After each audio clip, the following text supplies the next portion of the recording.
Hello mga kababayan, magandang araw sa ating lahat. Kasama niyo po ngayon si Ka Eric sa isa namang episode ng ating video analysis at video talakayan. Sa oras na ito, bibigyan po natin ng pagpapaliwanag at tamang pananaw itong diskarte na mag-amang Marcos Jr. at ang kanyang anak na si Sandro Marcos na ngayon ay tinatawag ng mga netizens na so young and yet so corrupt. Nag-testify daw po itong si Sandro Marcos, daw po, kasi hindi naman totoong pag-testify yun, compliance lang po yun mga kababayan. Ang ibig ko pong sabihin, humarap si Sandro Marcos kamakailan lang sa ICI, itong binuo ni Marcos Jr. na tinatawag niyang investigative body or yung Independent Commission for Infrastructure. Paano maging independent yan? Karay-karay at buntot-buntot dyan ang Marcos stooge na si Vince Dizon, yung DPWH Secretary ni Marcos, sa lahat ng mga inspeksyon o kaya mga investigasyon, kunwari, na ginagawa nitong ICI. Hindi pa rin independent yun kasi nandyan nga ang tao ni Marcos.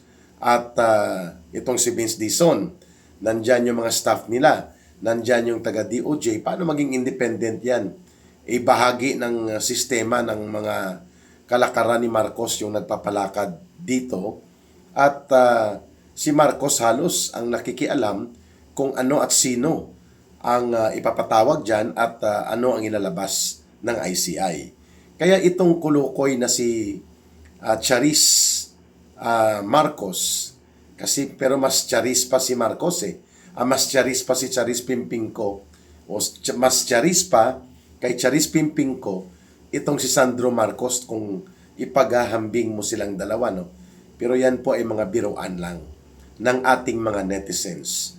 Seriously speaking about it, ang pagharap daw ni Sandro Marcos sa ICI, challenge po siya, na ilabas ang minutes o ang records ng kanyang tinatawag na executive session at hindi niya tinatawag na testimonya tungkol sa kanyang pagkakadawit sa ibinunyag ni Ginoong Saldico na isa siya sa may pinakamalaking insertions sa tatlong nakaraang budget cycles.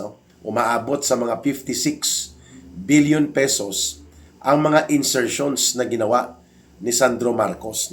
At karamihan nito doon sa Ilocos Norte na mga proyekto na kung si Governor Chavit Singson pa ang magbubunyag, mayroon pong proyekto doon si Sandro Marcos sa Ilocos Norte na mga flood control projects na halos 2 bilyon ang pinondo pero halos inanod lang ng baha ang tatlong mga flood control projects doon at ang contractors noon o ang nangontrata ang Diskaya Couple. Kaya nga dapat sabihin na ng mag-asawang Diskaya ang katotohanan kung magkano ang kinubra na SOP o Standard Operating Procedure. Ibig sabihin po ng SOP, kalakaran doon sa pangungutong sa mga proyekto na ipinapatupad o kaya ginagawang ghost. Yan po ang ibig sabihin dyan ng salitang SOP, Standard Operating Procedure. Yun ang kalakaran. 25% yon. So, sa kunwari ang executive session na ito ni Sandro Marcos, nagmayabang ang kulukoy. Sabi niya, I am willing and open na ito ay isa publiko at upang maipakita sa mamamayan na wala akong tinatago. Aba, nang kinol ang challenge niya ng mga media at iba pang mga netizens at ng mamamayan mismo tungkol sa kanyang diskarte na magmayabang at maghambog-hambugan na siya ay handa na isa publiko ang kanyang mga sinabi o ang kanyang pagharap through an executive session, closed door po yun, ay bigla pong bumahag ang buntot ni Sandro Charis Marcos.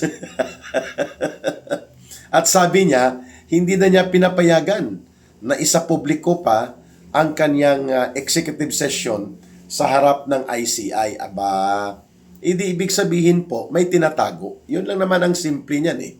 Kung wala kang itinatago, dapat pinatelevise mo yon.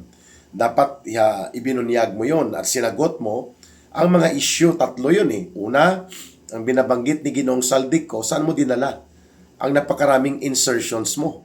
No? Halos pareho lang sila ng tiyuhin niyang si Martin Tambaloslos Romualdez sa mga insertions na ito. Hindi nila ito sinagot. So, hindi natin nakuha ang pagpapaliwanag niya. Why Sandro Marcos ay nagkaroon ka ng almost 56 billion pesos sa 3 budget cycles na mga insertions. Ibig sabihin po, wala yon sa National Expenditures Program. Isiningit, ipinalusot, at alam na ang purpose niyan. So, ang kanyang tiyuhin na si Martin Romualdez, ganon din halos, no? Mga nasa 70 billion pesos din ang mga insertions ni Martin Tambaloslos Romualdez, hindi pa kasama ang 17 billion pesos po na insertions niya doon sa budget ng House of Representatives na under din sa kanya noong 2025 budget, no? Samantalang si Sandro Marcos ay mayroong 56 billion pesos mahigit na mga insertions. So hindi ito sinagot.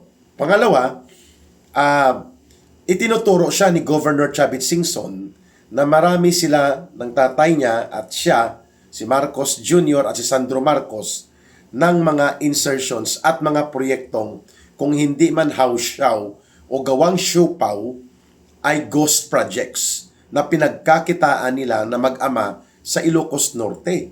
At ang mayor dyan na ngayon na pinaupo nila Marcos sa Lawag yata yan. Lawag ba ang kapital ng, nako-confuse ako minsan eh. Vigan and Lawag yan eh. I think Vigan is Ilocos Sur, Lawag Ilocos Norte. So sa Vigan, sa Lawag, ay si Alcid. Ang nagpaupo daw dyan, sila Marcos, sapagkat matagal na nilang kontraktor ito sa mga proyekto sa Ilocos Norte. Ayan. So magkano ang ipinatupad? Sino-sino ito sapagkat lumalabas po sa revelations ngayon at mga records na ang Ilocos Norte isa po sa may pinakamaraming flood control projects at insertions na ipinatupad. At isa si Sandro Marcos diyan, mga kababayan. Hindi rin po ito sinagot. At ang pangatlo, ito yung involvement niya doon sa revelations ni Saldico hinggil sa mga maniobra ng nanay niya at tiyuhin niya na si Martin Araneta at si Lisa Araneta din sa mga customs na mga usapin ng agricultural smuggling and manipulation. Hindi rin po ito sinagot ni Sandro Marcos. So, kung kayo ng tatay mo, ay talagang sincero at seryoso na ituwid ang mga nagaganap na mga pangungulimbat at pangungurakot sa kaban ng bayan, and you are not involved into this kind of plunder and massive systematic corruption, bakit ka umatras at nabahag ang buntot mo sa pagharap sa publiko, nagpa-executive session ka pa at nagbigay ka pa ng kahambugan na statement na handa kang isa publiko ang proceedings o ang nilalaman ng iyong executive session sa pagharap mo sa ICI at nang ikaw ay i-call out ng media at ng mamamayan, biglang bahag ang buntot ni Sandro Marcos. Ayan. So makikita mo talaga ang pattern. Nagsisinungaling, nagko-cover up, nagmamanipulate, at ang pinakamalala ay nagkukunwari na inosente. Yun. Kaya, nawawalan ng kredibilidad ang ICI, kagaya ng ginawa din ni Martin Tambaloslos Romualdez. Nagkunwa-kunwari ang umarap din sa isang executive session sa ICI, hindi rin isinapubliko ang kanyang mga inilahad doon, bagamat siya ang itinuturo at ikinakanta at ibinubulgar ni Saldico na co-conspirator or principal conspirator to Marcos Jr. para maganap ang large-scale corruption and massive plunder na ito na tinaguri ang the crime of the century. Ito pong more than 1 trillion pesos na pandarambong sa flood control projects na this guys ay aba, hindi lang po basta hindi isinapubliko yung executive session na yon na binabanggit para kay Romualdez. Ang SESTE, ito pong ICI ay kaagad naglabas, no, isang linggo lang nakaraan, nung pinaharap nila si Martin Romualdez sa kanila, ay sinabi nila that they were not able to find out or establish the related events of circumstances and evidence that would pin down to Martin Romualdez being involved in corruption as of this time. So, ibig sabihin po, inabsuelto kaagad ng ICI si Martin Tambaloslos Romualdez kahit pa na itinago nila ang kanilang gimmick at style ng kunwa-kunwaring executive session. No media release and no transparent and open for public scrutiny na pamamaraan ng pagpresenta kay Martin Tambaloslos. The same ang ginawa po ng ICI dito kay Sandro Marcos. Ano ba kung anak siya ni Marcos Jr.? In fact, itong si Sandro Marcos Jr. Itong si Sandro Marcos, si Martin Romualdez at si Marcos Jr. mas mataas at mabigat ang kanilang pananagutan sa batas at dapat ganun po ka-strikto ang pagpapaharap sa kanila sa batas sapagkat nasa posisyon ng kapangyarihan at poder na may otoridad po sila. Si Sandro Marcos, naging deputy speaker or naging ngayon ay majority floor leader, parang number 2, number 3 yan ang ranggo niya sa buong hierarchy of officials ng House of Representatives. Si Martin Romualdez, naging Speaker of the House. So si Mark at magpipinsan, magtiyuhin at tatay ni Sandro, ang relasyon nila, ang pagiging magkapamilya nila na umuupo at umuokupa sila ng matataas na posisyon sa gobyerno, mas mataas ang hinihingi na pananagutan sa kanila dahil may posisyon sila ng poder at kapangyarihan. Kung ikukumpara sa mga contractors at iba pa na binubulgar at mga secondary operators sa loob ng sindikato ng DPWH. So ang pagkabahag ng buntot ni Sandro Marcos hinggil sa pagsasapubliko supposedly ng kanyang executive session sa ICI ay pagpapakita na ang lahat na nagaganap sa ICI ay kadramahan. Nothing is serious, and the question of moral integrity and credibility ng ganitong uri ng mga kalakaran ng ICI ay talagang bagsak po. Iyan ang totoong dahilan dyan kung bakit lumayas dyan si Mayor Magalong ng Baguio City. Subalit ngayon nakikita na naman siyang dumidikit-dikit, no, sa ilang mga travel and ikot-ikot ng ICI.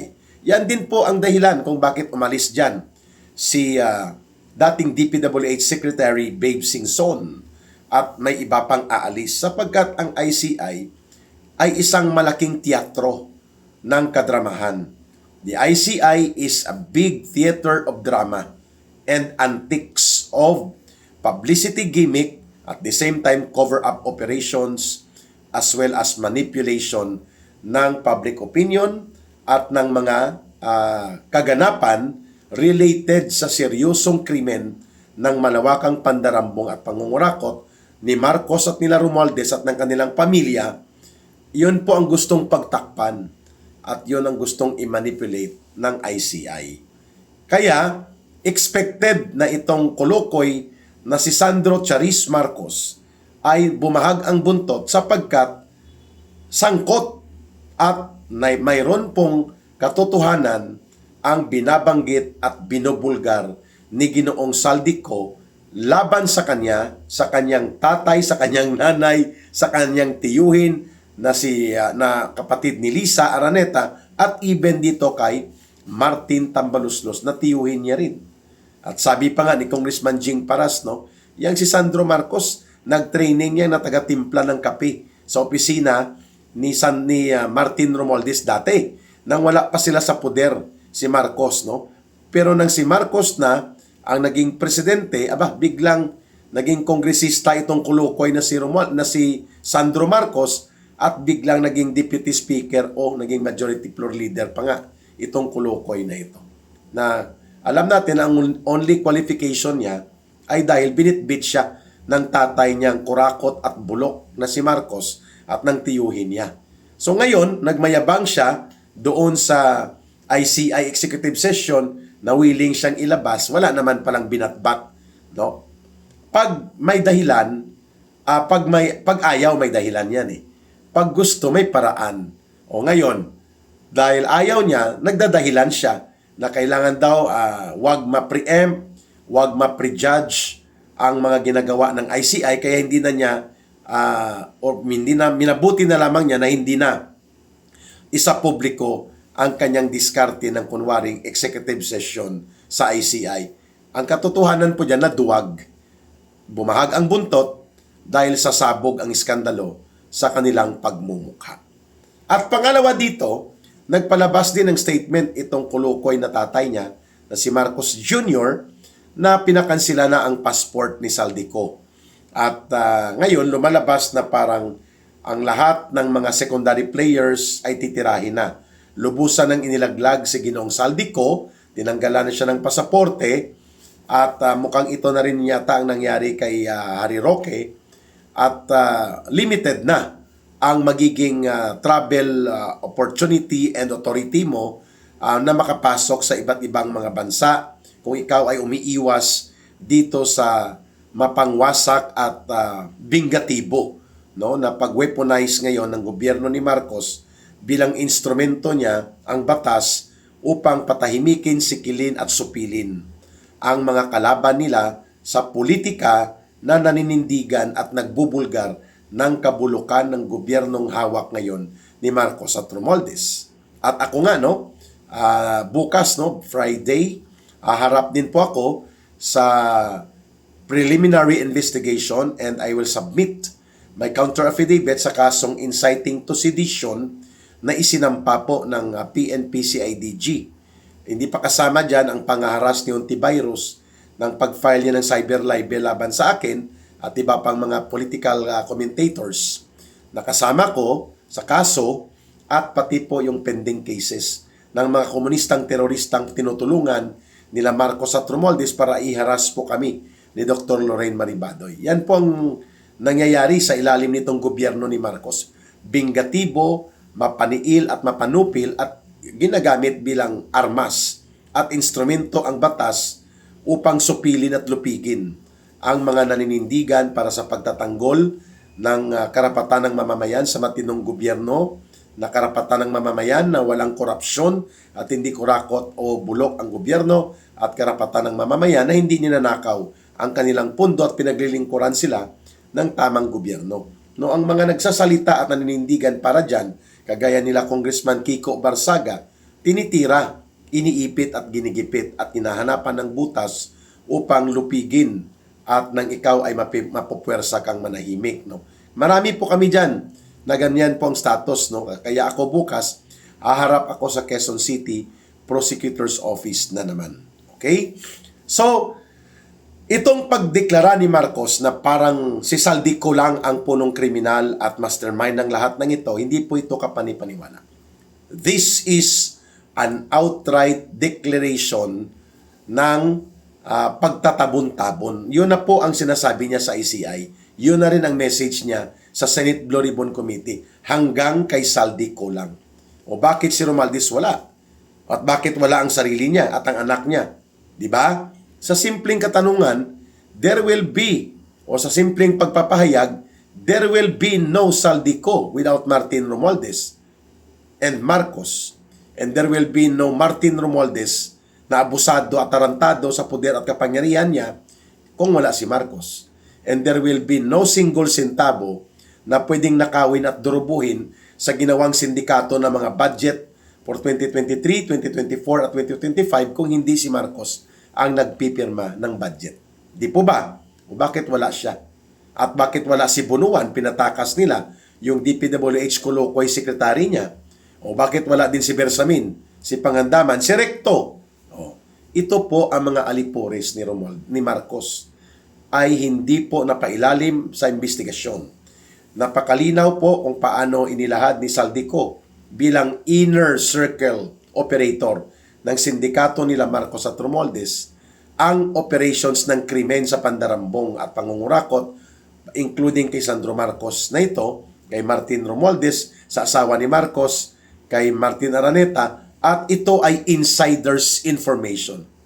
And yet, at ito ay nag-corroborate sa unang pahayag na ginawa ni Sergeant Gutesa na limpak-limpak na salapi na nakamaleta ang dinideliver. Ito rin po ang ginawa na pahayag ng mag-asawang Diskaya, kaya sila iniipit ngayon. O bakit walang ni isa sa kanila ang binigyang oportunidad ng Senate Blue Ribbon Committee o ng ICI na ilantad ang mga katotohanan at i-check ang validity ng kanilang mga claims sapagkat tumutugma ang kanilang mga salaysay. Bakit? Dahil si Marcos naman po talaga. At ang kanyang pamilya, kasama si Romualdez, ang asawa ni Marcos, at pati po itong si Sandro Marcos, ginawa nilang isang malaking sindikato, ang gobyerno. Yan ang katotohanan. Pero may katapusan din po ito. At unti-unting nagbi-build up po ang puwersa ng mamamayan laban sa kanila. At may hangganan ang lahat ng pang-aabuso na ito. This will not remain forever, na hindi po ito matatapos at hindi lalabanan ng mamamayan. Maraming salamat sa inyong pagsubaybay at pagtangkilik sa Ka Eric Celis YouTube channel, sa pag-promote ng mga subscribers, pag-share at promote at pag-like ng video uploads ni Ka Eric at ng ating mga live sessions. Malaking bagay at malaking tulong po kayo sa aking pagsusumikap na palakasin ang advokasya for good governance in the fight against corruption and plunder, and for a real good government that will serve the best interest of the people. Muli, sa gustong tumulong po sa ating advocacy, doon na lang po natin ipadala o i-coordinate sa numero na 0916-308-7710. Uulitin ko po, 0916-308-7710, Rohilda Celis po. Kay Langging yan, GCash line po yan, at the same time, line of support coordination para hindi kayo ma-scam. Para po yan sa suporta ninyo sa Bangon Sambayanan People's Movement. Mahalin natin ang bansang Pilipinas, walang ibang magmamahal nito, kundi tayo ring mga Pilipino. Para sa Diyos at sa Pilipinas nating mahal, may God bless everyone, and may Allah will be with those who are Muslim brothers and sisters. Bye for now. Maraming salamat at mabuhay ang sambayanang Pilipino.